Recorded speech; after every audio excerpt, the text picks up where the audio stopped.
আচ্ছা, বাংলাদেশ ক্রিকেট বোর্ডের সঙ্গে না পাকিস্তান ক্রিকেট বোর্ডের এত ভালো সম্পর্ক? তাহলে পাকিস্তান জাতীয় দল যে বাংলাদেশ সফরে এলো ৩ ম্যাচের ওয়ানডে সিরিজ খেলার জন্য, তাদের রিসিভ করার জন্য বিসিবি প্রেসিডেন্ট আমিনুল ইসলাম বুলবুল ভাই নেই কেন? তিনি কেন অস্ট্রেলিয়ায় গিয়ে বসে আছেন? পাকিস্তান না বাংলাদেশের কথাতেই বিশ্বকাপে ভারতের বিপক্ষে ম্যাচ খেলতে রাজি হলো?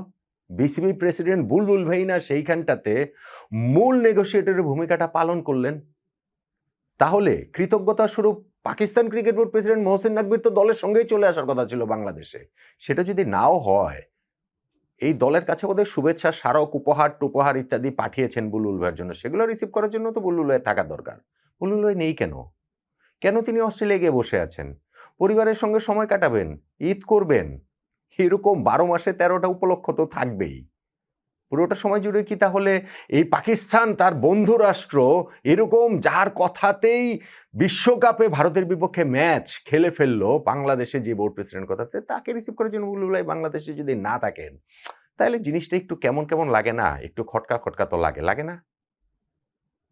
আমাদের যে ক্রিকেট টিম, মেহেদী হাসান মিরাজের ক্রিকেট টিম, তাদের মধ্যে কোনো খটকার জায়গা নেই। তাদের হিসাবটা খুব প্লেন অ্যান্ড সিম্পল। বিশ্বকাপটা বাংলাদেশ খেলতে পারেনি, রাজনৈতিক কারণে খেলতে পারেনি, আমাদের আজ্ঞাবহ ক্রিকেট বোর্ডের কারণে খেলতে পারেনি। আমরা ইন্টারন্যাশনাল ক্রিকেট থেকে অনেক দিন দূরে রয়েছি। সেই ইন্টারন্যাশনাল ক্রিকেটে বাংলাদেশ আবার ফিরছে পাকিস্তানের বিপক্ষে এই সিরিজটা দিয়ে, এবং আমাদের আগামী বছর ২০২৭ ওয়ানডে ওয়ার্ল্ড কাপে কোয়ালিফাই করার জন্য ডিরেক্টলি এই সিরিজটা খুবই গুরুত্বপূর্ণ। এবং এই সিরিজে কোন রেজাল্টটা হলে বাংলাদেশের রেটিং পয়েন্ট কী হবে, র্যাঙ্কিংয়ে আমরা কোয়ালিফিকেশন পজিশনে চলে যাব কিনা, সব কিছু মিলিয়ে এই আলোচনাটা আসলে একটু করতে চাই। পাকিস্তান বাংলাদেশের সঙ্গে যা করেছে সেইটা হচ্ছে ভাওতাবাজি। বাংলাদেশকে গাছে তুলে দিয়ে তারা মই সরিয়ে নিয়েছে। টি-20 বিশ্বকাপে বাংলাদেশ খেলবে খেলবে না যে ওই পর্যায়টাতে ছিল, তখন পাকিস্তান পেছন থেকে বাংলাদেশকে কেবলই উস্কেছে। এবং সেটা শুধুমাত্র ক্রিকেটিভ হিসাব না, এটা রাজনৈতিক হিসাব নিকাশ রয়েছে, অনেক আলোচনা করেছি, সেইটা এখানে আমি আর রিপিট নাই বা করলাম। কিন্তু ওই যে বাংলাদেশকে তারপরে আবার একটু ভাই ভাই দেখিয়ে, একটুখানি বাংলাদেশের প্রতি সহানুভূতি দেখিয়ে বোর্ড প্রেসিডেন্ট আমাদের আমিনুল ইসলাম বুলবুল ভাইকে পাকিস্তানে উড়িয়ে নিয়ে যাওয়া, লাহোরে সেই কাইট ডিপ্লোমেসি ঘুড়ি উৎসবে বুলবুল ভাইকে অংশগ্রহণ করানো, তারপরে বুলবুল ভাইয়ের কথাতেই যে পাকিস্তান ভারতের বিপক্ষে ম্যাচ খেলতে রাজি হয়েছে, পুরো যে নাটকটা সাজানো হয়েছিল না, পাকিস্তান তো আবার নিজেরাই সেই নাটকের সেই বেলুনটা ফুটো করে দিয়েছে যখন ভারতের বিপক্ষে শ্রীলঙ্কায় ম্যাচ খেলার পর দিন শ্রীলঙ্কার দেশটার প্রেসিডেন্টের সঙ্গে দেখা করে পিসিবির চেয়ারম্যান মোহসিন নাকভি, যিনি পাকিস্তানের স্বরাষ্ট্রমন্ত্রীও বটে, তিনি আবার বললেন যে এই পুরো ঘটনার মূল নায়ক নাকি শ্রীলঙ্কার প্রেসিডেন্ট। তার অনুরোধেই নাকি, তার কথাতেই নাকি পাকিস্তান এই ভারতের বিপক্ষে ম্যাচটা খেলতে রাজি হয়েছে। বুলবুলের কথা সেখানটাতে নাই, কোথাও নাই। বাংলাদেশ ক্রিকেট বোর্ডের কথা সেখানে নাই, কোথাও নাই। ফলে এই পুরো জিনিসটাই যে আসলে ভাওতাবাজি ছিল, বাংলাদেশের পুরো ওয়ার্ল্ড কাপ যে আমরা খেলতে যাইনি, এই পুরা ক্যাম্পেইনটা, এই পুরো জিনিসটাই যে আসলে আমাদেরকে বোকা বানানো হয়েছে, এটা ক্রমশ বোধহয় সবার কাছেই স্পষ্ট হয়ে যাচ্ছে। স্পষ্ট যেটা হচ্ছে না সেটা হলো যে ২০২৭ ওয়ানডে বিশ্বকাপে বাংলাদেশ আমরা সরাসরি কোয়ালিফাই করতে পারছি কিনা, এবং সেই ক্ষেত্রে এই সিরিজটার ভূমিকাটা কতটা। পরের বিশ্বকাপটা হবে অক্টোবর-নভেম্বর মাসে সাউথ আফ্রিকা, জিম্বাবুয়ে এবং নামিবিয়াতে। তার মধ্যে সাউথ আফ্রিকা ও জিম্বাবুয়ে হোস্ট হিসাবে অবশ্যই খেলবে। সেই সঙ্গে র্যাঙ্কিংয়ে এই দুইটা দলের বাইরে টপ 8-এ যারা থাকবে তারা সরাসরি কোয়ালিফাই করবে আগামী বছরের ৩১শে মার্চ পর্যন্ত যেই র্যাঙ্কিংটা হবে সেই র্যাঙ্কিংয়ের ভিত্তিতে। এখন সাউথ আফ্রিকা র্যাঙ্কিংয়ে, ওডিআই র্যাঙ্কিংয়ে এই মুহূর্তে ৫ নম্বরে রয়েছে। তাদের ওই ৮-এর বাইরে চলে যাওয়ার কোনো কারণই নাই। আবার ঠিক তেমনি জিম্বাবুয়ে ১১ নম্বর রয়েছে, তাদেরও ৮-এর মধ্যে ঢুকে পড়ার কোনো কারণ নাই। তার মানে বাংলাদেশ সহ বা অন্যান্য দেশগুলোর হিসাবটা হচ্ছে ২০২৭ সালের ৩১শে মার্চের র্যাঙ্কিংয়ে টপ 9 এর মধ্যে থাকতে হবে যদি ওয়ার্ল্ড কাপে সরাসরি কোয়ালিফাই করতে হয়। তা না হলে আবার কোয়ালিফিকেশন অন্য ফেস্টেজের ভেতর দিয়ে যেতে হবে। বাংলাদেশ এই মুহূর্তে সেই ডিরেক্ট কোয়ালিফিকেশনের প্লেসটাতে নাই। আমরা এই মুহূর্তে আইসিসি ওডিআই র্যাঙ্কিংয়ে রয়েছি ১০ নম্বরে। আমাদের রেটিং ৭৬।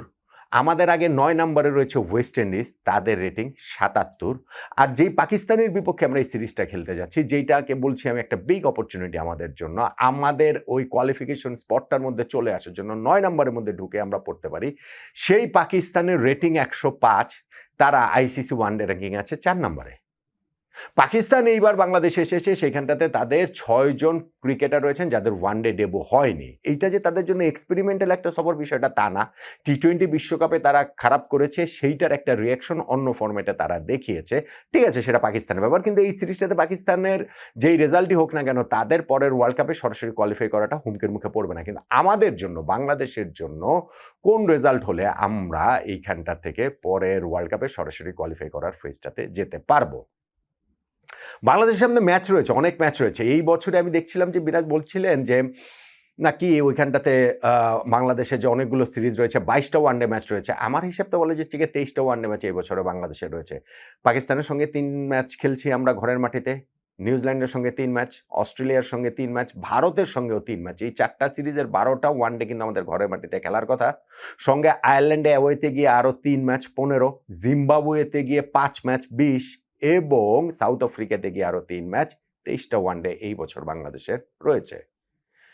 সেই ২৩টা ওয়ানডের মধ্যে এই প্রথম যে সিরিজটা পাকিস্তানের বিপক্ষে, সেইখানটাতে বাংলাদেশের কিন্তু 9 এর মধ্যে ঢুকে পড়ার, কোয়ালিফিকেশন মানে ওই স্পটটাতে ঢুকে পড়ার এভরি পসিবিলিটিস রয়েছে। কিভাবে জানেন? ধরেন এই সিরিজটাতে আমরা যদি ৩-০ ব্যবধানে জিতি, পাকিস্তানকে যদি ৩টা ওয়ানডে ম্যাচে আমরা হারিয়ে দিই, সেটা যে একেবারে অসম্ভব আমি সেটা বলবো না। হ্যাঁ, আমাদের ওয়ানডে টিমের পারফরমেন্সটা আপ টু দ্য মার্ক না, আমাদের ক্রিকেটে কোনো কিছুরই performance up to the mark না। এই ধরেন মেহেদী হাসান মিরাজের যে ক্যাপ্টেন্সি, তিনি ১৩ ম্যাচের মধ্যে ৩টা মাত্র জিতেছেন। ফুল টাইম ক্যাপ্টেন হওয়ার পর ৩ সিরিজে তিনি নেতৃত্ব দিয়েছেন, তার মধ্যে শ্রীলঙ্কাতে আমরা ২-১-এ হেরেছি, অ্যাওয়েতে আফগানিস্তানের সঙ্গে ৩-০-তে হেরেছি, ওয়েস্ট ইন্ডিজের সঙ্গে লাস্ট সিরিজটা আমরা ২-১ ব্যবধানে জিতেছি। কিন্তু এখন যদি আমরা মিরাজের এই দল ৩-০ ব্যবধানে পাকিস্তানকে যদি আমরা হারাতে পারি, তাহলে কিন্তু আমাদের রেটিং ৭৬ থেকে বেড়ে ৮১ হয়ে যাবে। যেহেতু ৯ নম্বরে এই মুহূর্তে থাকা ওয়েস্ট ইন্ডিজের রেটিং ৭৭, সো আমরা ৩-০ ব্যবধানে জিতলে আমাদের রেটিং ৮১ হয়ে যাবে। ফলে আমরা তো আইসিসি র্যাঙ্কিংয়ে ওডিআইতে ৯ নম্বরে চলে আসব। আমরা যদি এইখানটাতে ৩-০তে না জিতে ধরেন ২-১ ব্যবধানেও জিতি, তাহলেও কিন্তু আমাদের রেটিংটা হয়ে যাবে ৭৯। অর্থাৎ সেই ক্ষেত্রেও আমরা পাকিস্তানের সাথে ২-১ ব্যবধানে সিরিজ জিতলেও ওয়েস্ট ইন্ডিজকে পেছনে ফেলে আইসিসি র্যাঙ্কিংয়ে আমরা ৯ নম্বরে চলে যাব। অর্থাৎ আমাদের সিরিজ জিততে হবে। ২-১-এ জিতলেও আমরা যেতে পারবো র্যাঙ্কিংয়ে ৯ নম্বরে, ৩-০ জিতলে তো আরও ভালোভাবে থাকতে পারবো। যদিও র্যাঙ্কিংয়ে ৮ নম্বরে যে রয়েছে ইংল্যান্ড, তাদের পয়েন্ট রেটিং হচ্ছে গিয়ে ৮৮, সো তারা অনেকখানি এগিয়ে রয়েছে। বাট স্টিল আমরা ৩-০তে জিতলে একটু কমফোর্টেবলি এগিয়ে যেতে পারবো। ওয়েস্ট ইন্ডিজের চেয়ে একটা গ্যাপ আমরা পাবো, ৪ পয়েন্টের একটা, ৪ রেটিংয়ের একটা গ্যাপ পাবো, যেইটা হয়তো আমরা ২-১-এ জিতলে পাবো না, বাট স্টিল আমরা ৯ নম্বরে চলে যাব। কিন্তু যদি আমরা সিরিজ হেরে যাই, তাহলে কিন্তু আর হবে না। আমরা যদি একটা ম্যাচে অন্ততপক্ষে পাকিস্তানের সঙ্গে জিতে, ধরেন ১-২ ব্যবধানে আমরা সিরিজ জিতলাম, তাহলে আমাদের রেটিং ৭৬ থেকে ৭৭ হবে, ওয়েস্ট ইন্ডিজের সঙ্গে সমান হবে। কিন্তু সেইখানেও ওই যে পয়েন্টের ভগ্নাংশে পিছিয়ে থাকার কারণে আমরা কিন্তু র্যাঙ্কিংয়ের ১০ নম্বরেই থেকে যাব। আর যদি আমরা ৩-০তে হেরে যাই, তাহলে তো আর কথাই নেই। আমরা এইখানটাতে 10 নম্বরে তো থাকবো বটেই, আমাদের রেটিং আরও ২ পয়েন্ট কমে আমাদের রেটিং হয়ে যাবে ৭৪। ফলে এই সিরিজটা বাংলাদেশের জন্য আমি এই অর্থে গুরুত্বপূর্ণ বলছি যে, যেহেতু ওয়ার্ল্ড কাপ টি-20 আমরা খেলতে পারিনি, আমাদের জন্য একটা বিরাট সেটব্যাক ছিল এবং এই টি-20 ওয়ার্ল্ড কাপ ঘিরে গত ১ বছরে বাংলাদেশের ক্রিকেটে আমরা ওয়ানডেও খেলেছি, টেস্টও খেলেছি, কিন্তু মূলত এই টি-20 ওয়ার্ল্ড কাপের বিল্ড আপটা ছিল। এখন বিল্ড আপটা হবে কিন্তু আগামী বছর ওয়ানডে বিল্ড আপ। সেই কারণেই এই বছর এতগুলা ২৩টা ওয়ানডে কিন্তু আমাদের সামনে আরও রয়েছে, ৪-৩ ৭টা সিরিজে। এবং সেইখানটাতে প্রথম যে সিরিজটা পাকিস্তানের বিপক্ষে, সেইখানটাতে যদি আমরা জিততে পারি, যদি ৩-০ ব্যবধানে জিততে পারি, তাহলে তো কথাই নেই। অন্তত যদি ২-১ ব্যবধানেও জিততে পারি, তাহলেও আইসিসি র্যাঙ্কিংয়ে বাংলাদেশ ওয়ানডেতে ৯ নম্বরে উঠে আসবে, ওয়েস্ট ইন্ডিজকে পেছনে ফেলে। র্যাঙ্কিং প্রেডিক্টর সেটাই আসলে বলছে। এই ন্যূনতম কাজটুকু কি? এই অন্তত সিরিজ জয়, ৩-০তে না হলো অন্তত ২-১ ব্যবধানে সিরিজ জয়ের কাজটা কি মেহেদী হাসান মিরাজের এই দল করতে পারবে না ঘরের মাটিতে? আমি কিন্তু ভাই ভীষণ আশাবাদী, আপনি যাই বলেন না কেন।